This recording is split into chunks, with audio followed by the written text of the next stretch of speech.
Hello, Javier. Hello, everybody following live in Macedonia or online.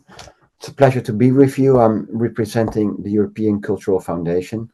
That might not ring a bell with everybody yet, so allow me to shortly introduce the European Cultural Foundation, which is a long-standing foundation working to promote culture in Europe, not just for the sake of promoting culture, but because the European Cultural Foundation, by means of its statutes, wants to help grow a sense of European belonging by developing and supporting cultural initiatives that bring people together, that inspire hope, foster democracy, and imagine a shared future for Europe.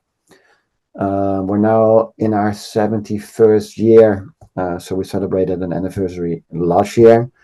Um, our celebrations were not too huge because we think that our mission is perhaps more urgent than it was in many of the decades behind us.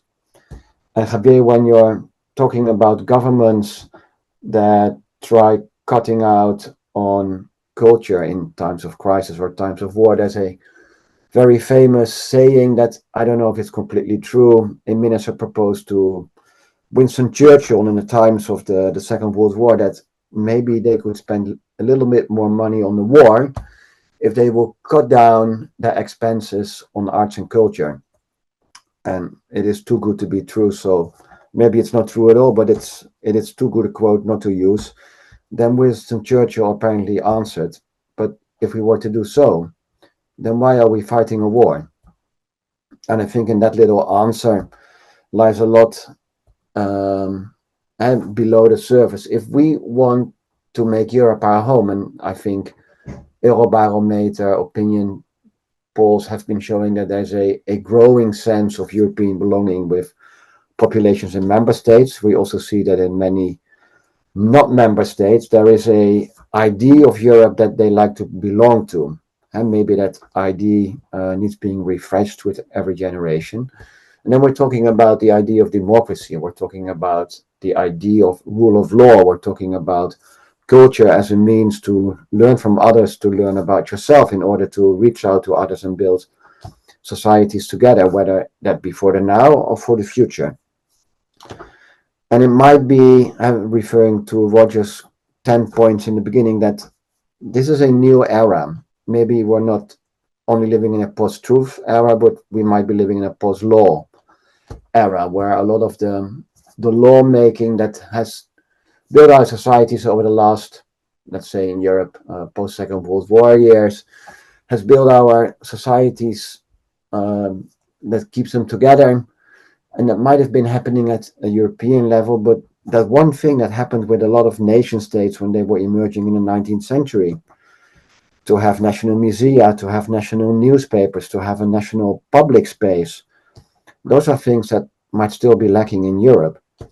So if we are talking about the future of Europe by means of culture, it means that we will also need to develop a European public space, that will need to be thinking about a shared sense of belonging in Europe, that we need to think about safe spaces where Europeans of various backgrounds can meet, whether that be online spaces or offline spaces. And I think in all of these measures, culture, especially framed in the way how we at the European Cultural Foundation look at culture, that space where we negotiate how we want to live together, is something that is of extreme importance. The European Cultural Foundation is active in all member states of the Council of Europe, so 20 more than in the EU member states. And for us, culture is really the realm in which we can bring people, networks, initiatives together. So when we are making a strong case for culture to be higher on the strategic agenda of the European Union, and also having a little bit more money allocated to culture in the upcoming multi-financial framework, this is not because we think culture needs to be there for culture's sake. We think culture needs to be there to allow all of us to democratically discuss how we want to live together.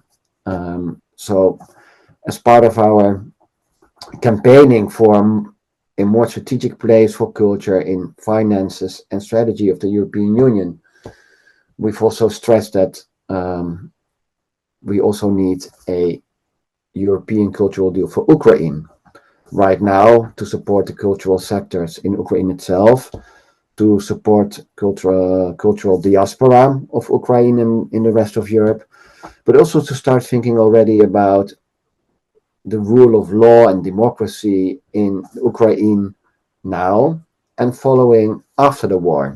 And in our view, culture is that one realm where all things come together on how do we want to live together? What is our rule of law? What are the foundations for our society if we speak about participation, inclusion? So yeah, there is a lot at stake for culture, and looking at the bare minimum in a war that Ukraine is suffering from since 2014. There has been a lot of attacks on its cultural heritage because, as the European Commissioner for Culture, Mikalev, kept on repeating during a few of our Cultural Deal for Europe conversations, if you want to attack a nation, you attack its cultural heritage. And by Russia's war on Ukraine, it is not only a war for territory, it's a war on the minds of Ukrainians, on the rule of law in Ukraine, on Ukraine making a decision themselves to join a union that is value-driven rather than imperialist-driven. So in order to support a lot of the cultural actors in Ukraine, and we're a foundation, we also run open calls. We've been paying special attention to supporting cultural initiatives, cultural makers, cultural networks in Ukraine, and especially trying to help embed those networks in Ukrainian cultural sectors so that more people in Europe grow acquainted with the idea that Ukraine is as much Europe as is Denmark or Spain.